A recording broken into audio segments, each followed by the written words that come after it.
नहीं मालूम कि कंस्ट्रक्शन करते समय किस दिशा में सुधार होना चाहिए। अब हम कंस्ट्रक्शन तो कर लेते हैं, प्लॉट भी खरीद लेते हैं। अब मान लीजिए प्लॉट आपने खरीद लिया कोई भी फेसिंग का, चाहे वो ईस्ट हो, चाहे वो वेस्ट हो, चाहे नॉर्थ हो, चाहे साउथ हो।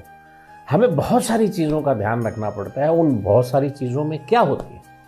घर के मुखिया का कमरा कौन सा होना चाहिए, घर के माता पिता का कमरा कौन सा होना चाहिए, बच्चों का कमरा कौन सी दिशा में होना चाहिए, पढ़ाई का कमरा, कुंवारी बहन का कमरा, कुंवारी बेटी का कमरा, मंदिर का स्थान, भगवान का, टॉयलेट की दिशाएं कहाँ होनी चाहिए, किचन किस पर्टिकुलर दिशा में हो जिससे आपके घर का शुक्र और आपके व्यापार में वृद्धि और दिन दूनी रात चौगुनी तरक्की हो। अगर घर ट्यूप्लेक्स है या ट्रिप्लेक्स बनाया हुआ है तो उसमें सीढ़ी का कहाँ से स्थान होना चाहिए, मेन गेट कौन सी दिशा में होना चाहिए, और अगर है तो वो किस जोन के अंदर आना चाहिए। मेन गेट का हमारी लाइफ में सबसे बड़ा योगदान होता है, क्योंकि 50% एनर्जी पूरे घर की वो मेन गेट से ही अंदर की तरफ एंटर होती है। बेड किस दिशा में रखना चाहिए, स्टडी टेबल हो गया, डाइनिंग टेबल हो गई, आपकी मिक्सी हो गई, आपका चूल्हा हो गया, आपके रेफ्रिजरेटर हो गया,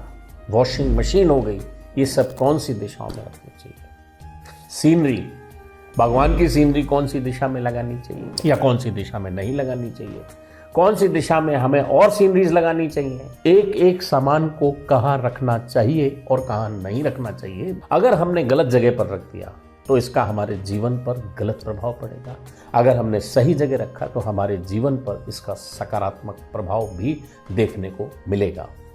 अगर हमने किसी ऐसी जगह पर, किसी ऐसी दिशा में कोई ऐसी चीज़ लगा दी, जैसे सपोज अगर आप अपने घर के बेडरूम में, जो कि साउथ में होना चाहिए, अगर साउथ में आपने कोई लाल कलर का पेंट करा दिया तो रिश्तों में और गर्मी, अत्यधिक गर्मी आ जाएगी, जिससे आपके रिश्तों में दिक्कत आना स्टार्ट हो जाएगी, जिससे आपके रिलेशनशिप में खटास आना स्टार्ट हो जाएगा। तो इस तरह बहुत छोटी छोटी चीज़ों का हमें ध्यान रखना होता है कि जब भी हम मकान लें तब हमें उसका प्रॉपर रूप से वास्तु कराना चाहिए। अगर हम वास्तु कराते हैं तो हमारे जीवन में उसका असर, उसकी खुशहाली, हमारे व्यापार में, चाहे हमारे जॉब में हो, हर तरफ उसका परिणाम प्रॉपर दिखता है। तो आज के लिए बस इतना ही। मिलता हूँ फिर अगले किसी इसी तरह के इन्फॉर्मेशनल वीडियो में, आपके साथ कनेक्ट होगा। तब तक के लिए अपना, अपने अपनों का ध्यान रखें। नमस्कार।